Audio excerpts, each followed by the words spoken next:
Okay, let's dive right into this. Welcome to today's explainer. I am absolutely thrilled you're here with us. Today, we're exploring Ayurveda. Now, if you haven't heard of it, or maybe you've only heard the term tossed around casually in wellness circles, you're in for a treat. Ayurveda is an incredibly profound, ancient Indian system, and it's designed for one main purpose: living in total, perfect balance with nature. It's this fascinating framework that takes the world around us and connects it directly to the energy inside us. And when we say ancient, we truly mean ancient. 5,000, that is how many years this wisdom has survived, and not just survived, but thrived. I mean, really think about that for a second.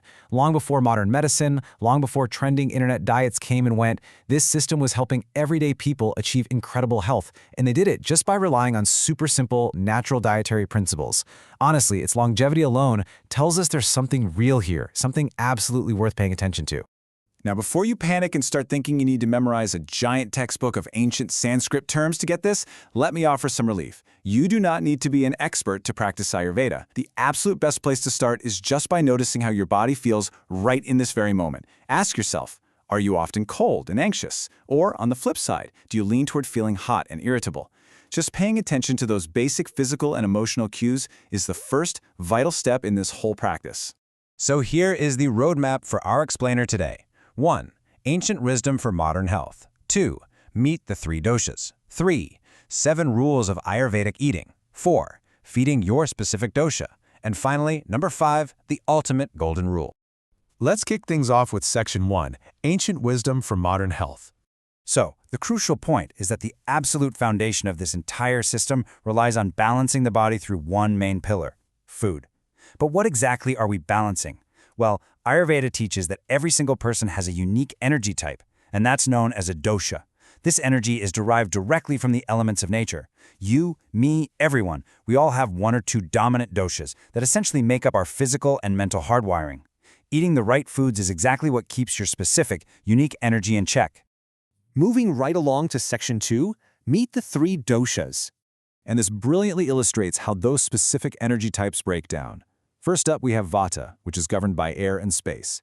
If your dominant energy is Vata, your baseline traits are light, dry, and cold, and emotionally, you might tend to lean a bit towards feeling anxious.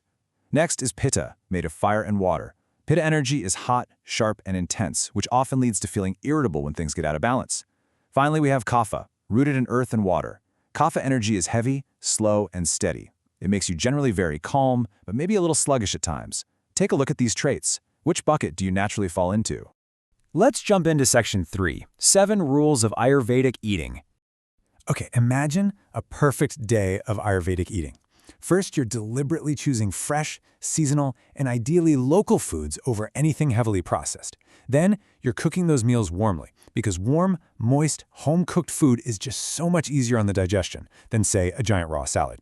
When you sit down, you eat mindfully. No eating while you're stressed, no scrolling through your phone, you're just chewing slowly. You follow regular meal times without constantly snacking. You drink wisely throughout the day, sipping warm water or herbal tea, and completely ditching those ice-cold drinks that literally shock your system. And finally, your meals hit all 6 tastes: sweet, sour, salty, bitter, pungent, and astringent, all tied beautifully together with spices and ghee.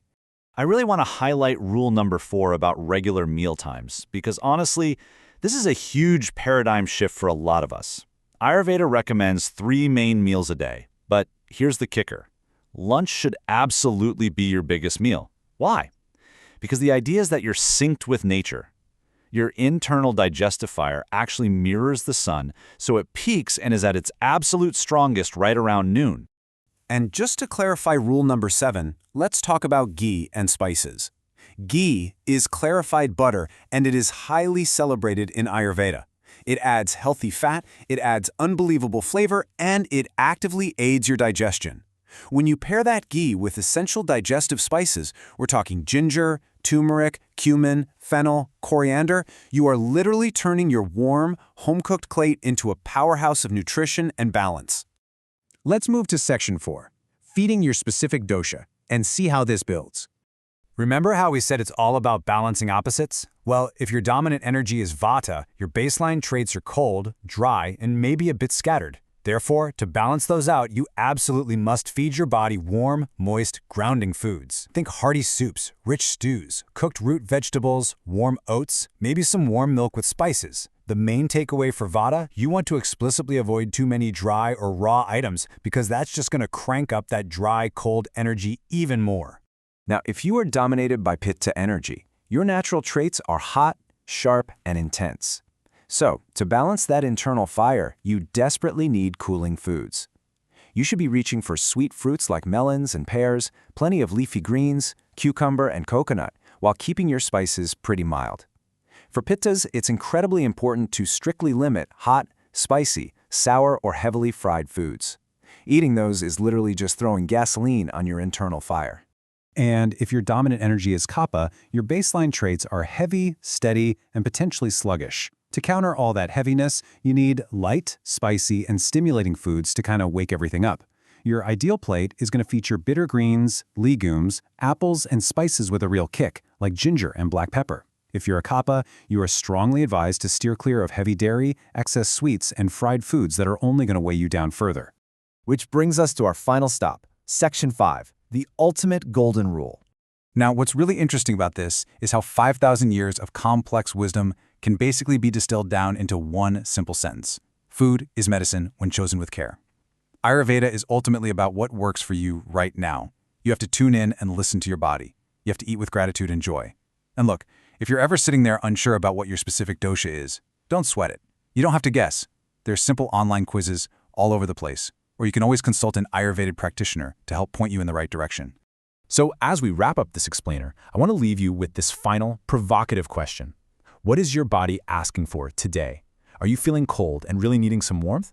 Are you feeling sluggish and needing a little bit of spice to wake up? I highly encourage you to just try one or two of these Ayurvedic ideas this week. See what happens. Notice how your digestion feels, and notice how your overall balance improves. Thank you so much for exploring this with us. Stay balanced, stay healthy, and we will see you next time.